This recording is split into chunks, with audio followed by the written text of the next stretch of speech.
હાય, મેં શેમા વેણુગોપાલ. આજે આપણે શેર કરીએ ધ ગ્રેટ પર્સનાલિટી ચાર્લી ચેપ્લિનના દિવસનો એક એમનો અનુભવ.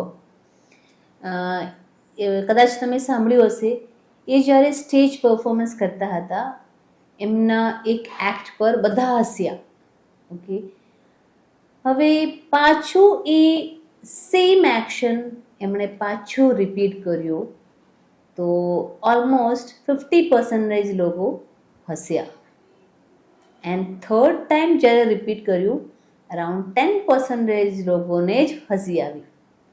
પાછું ફોર્થ ટાઈમ એ જ રિપીટ કર્યું તો કોઈ પણ હસતા ન હતા. તો ત્યાં એમનો સવાલ હતો કે મેં હમણાં પાછું બતાવ્યું, તમે કેમ નહીં હસ્યા? તો એમણે કીધું લોકોએ કે એક જ જોક પર કેટલી વાર હસીએ એમ.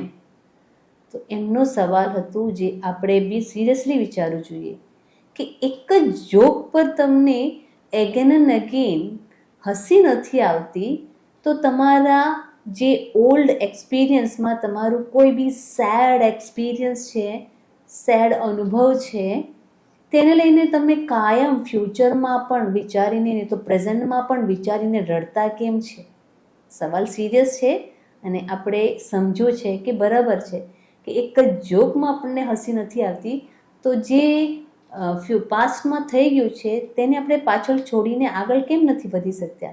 કેમ કે એના લીધે જ આપણે અટવાઈ જાય છે, ને તો આપણું પ્રોગ્રેસ આગળ લઈ જવા માટે આપણને તકલીફ પડે છે. તો હવે આપણે બી સમજીએ કે જે થઈ ગયું છે તેને આપણે બદલી નહીં શકીએ. આપણે એક બિગિનિંગ સાથે આગળ વધીશું. So with peace, you and me.